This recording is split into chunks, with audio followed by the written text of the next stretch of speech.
Hi, greetings again. Welcome to this episode. Today we are going to answer why design is for communication. So we design mainly to convey a message. That message can be that the viewer has to appreciate it internally, or the viewer has to make a decision that is external.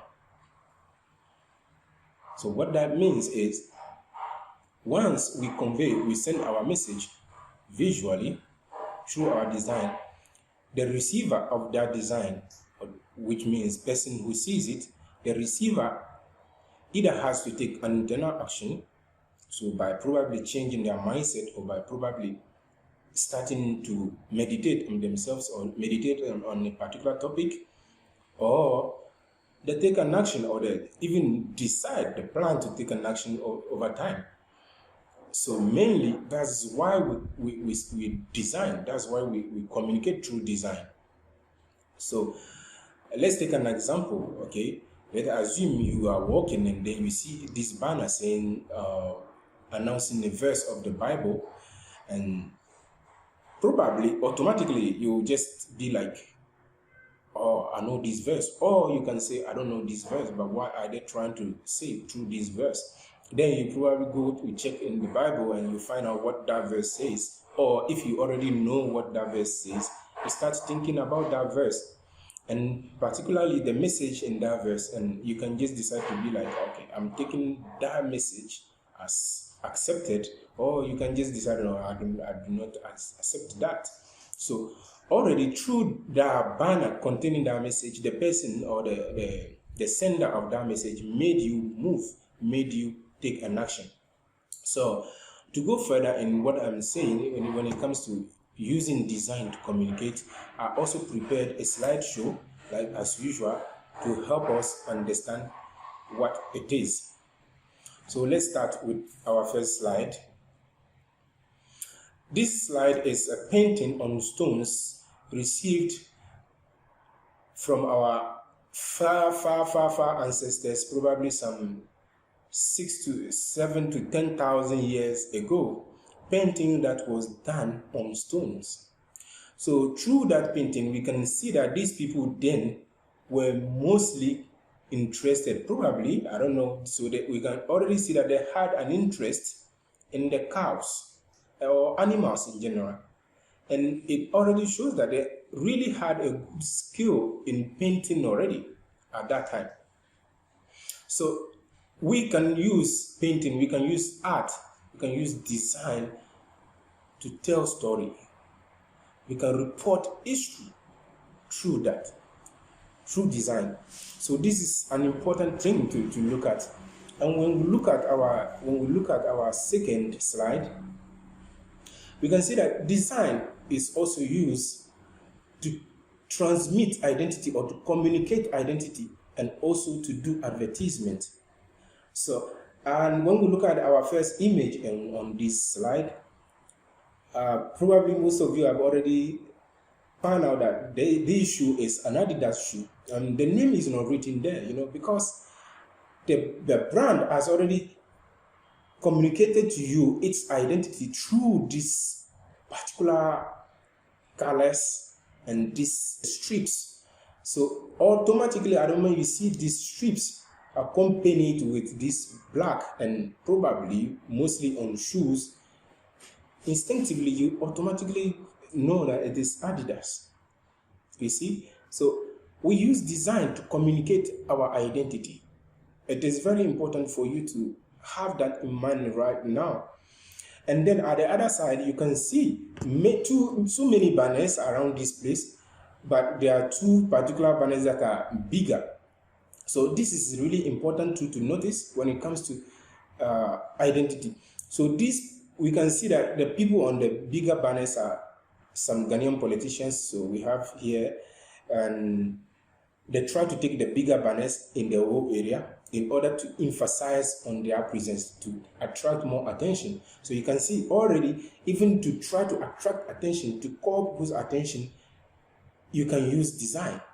So the size already is a tool. So think of it, When I mention these things, we will come to it when we are actually maybe drawing images. I mean, when we are writing text and other things. So the size is important, and we will see it in the principles of design.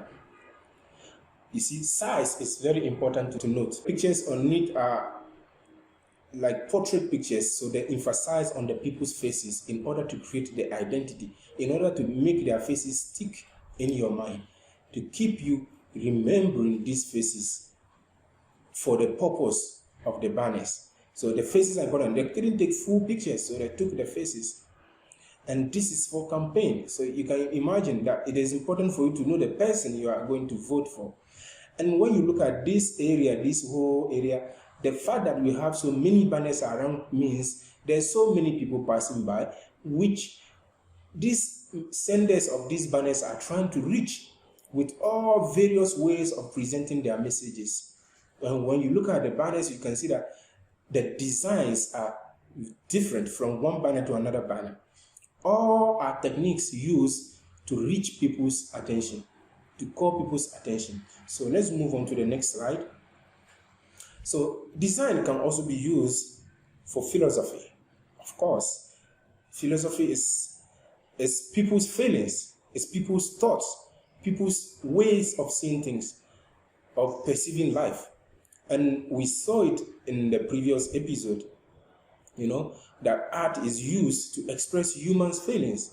So it is obvious that as a philosopher, you use design. So it is obvious. And in the first image here, we can see that this person is actually advocating for the death of this brother here. So I won't mention the name.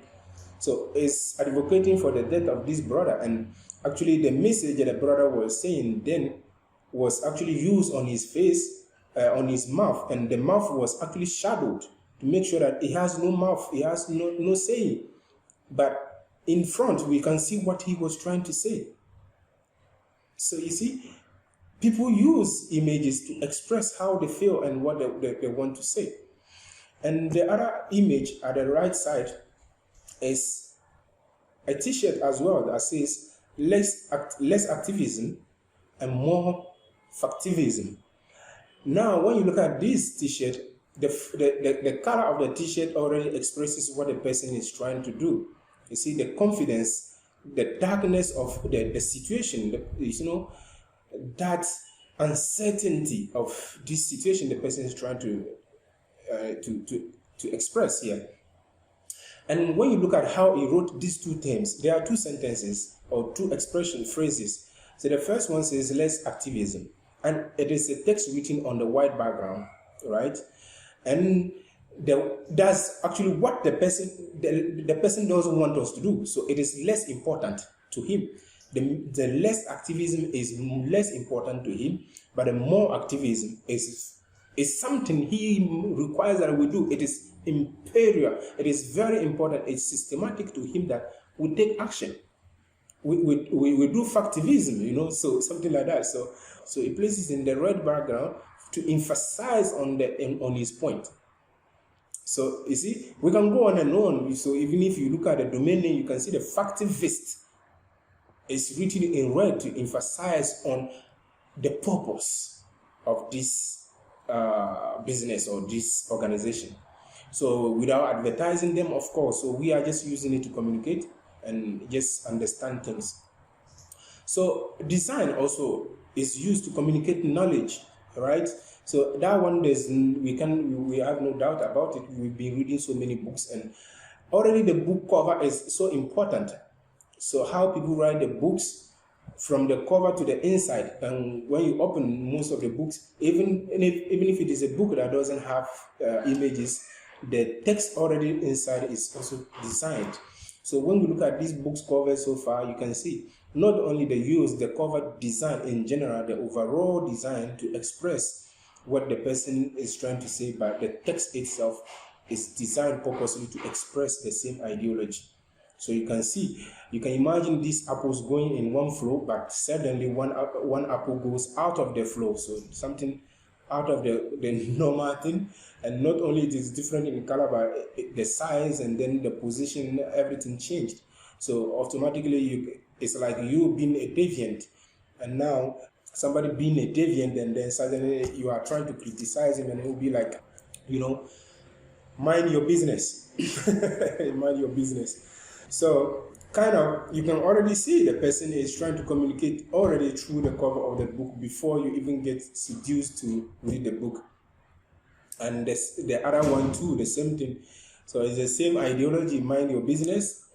And then you can see the graphs used, and around it the black and everything is just to still talk of the same ideology of you being out of you just focusing on your thing and don't mind any other person. So somehow then we come to marketing, and then this is what you will see the most when you start designing, either for yourself or for people.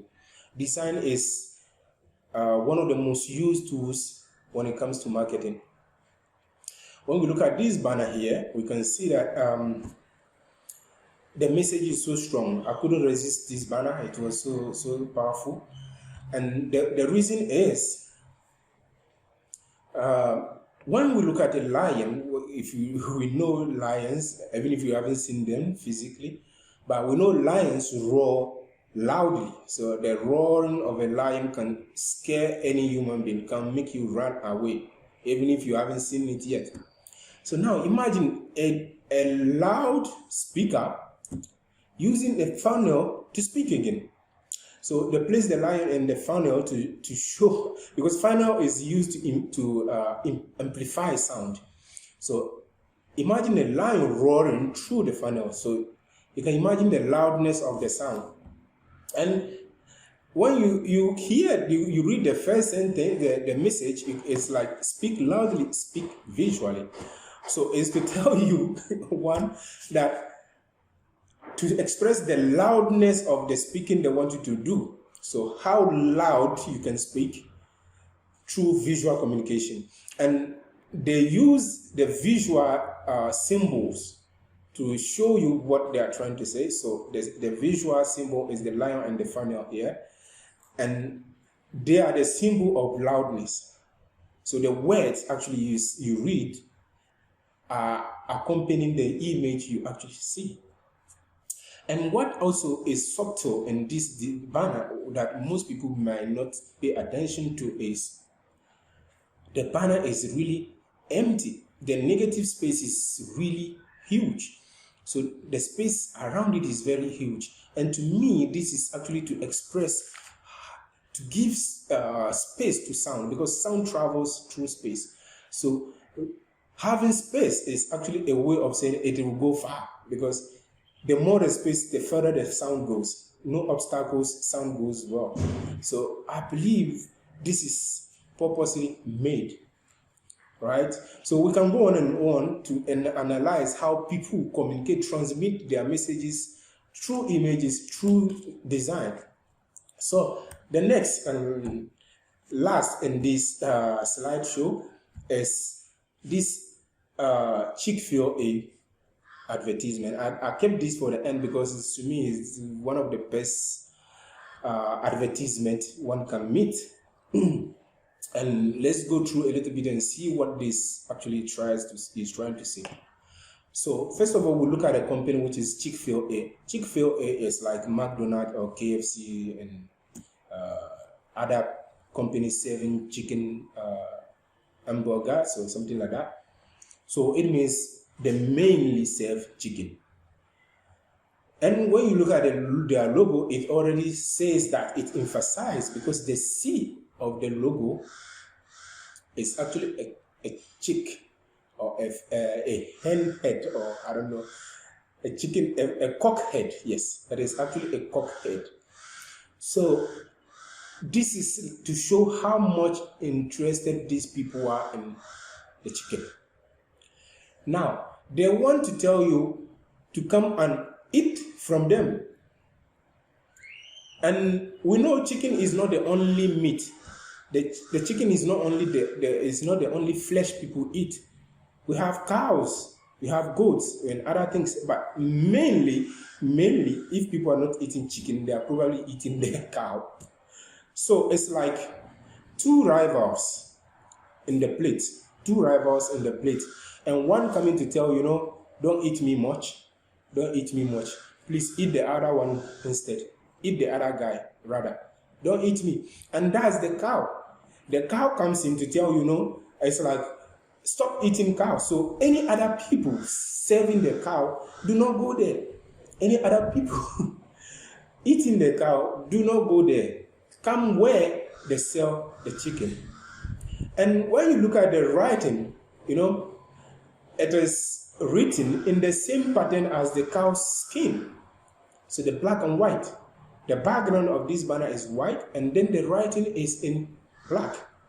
And more importantly, you can see the writing. It is actually a graffiti. So it's written in a manner to show that it's not a human writing. It's an animal that is finding it difficult to write. And you can see the writing, the spelling is wrong.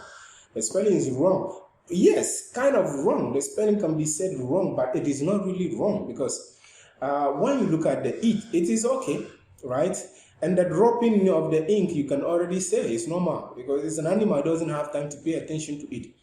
Now, the more is written M-O-R. To me, it's like the cow saying moo, the moo. So it's insisting to bring in that cow identity, to bring that cowness, to prove that this is a signature of a cow, telling you to eat the chicken.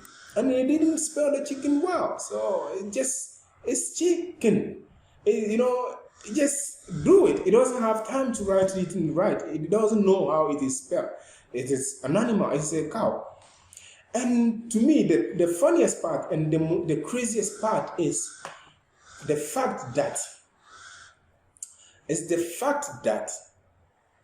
the cows climbed the billboard. A cow usually doesn't climb. But here is a case where two cows managed to climb a billboard, and where the cow at the bottom is standing is really risky. It takes a lot of effort. And he has to carry the other one. Imagine the scenario of them mounting themselves on each other to come up with that idea, to come up with this position. And this is to show how determined these cows are to send this message. And this is to show to you how determined people are in using design to communicate. Thank you for watching this video, and see you in our next video. Thank you.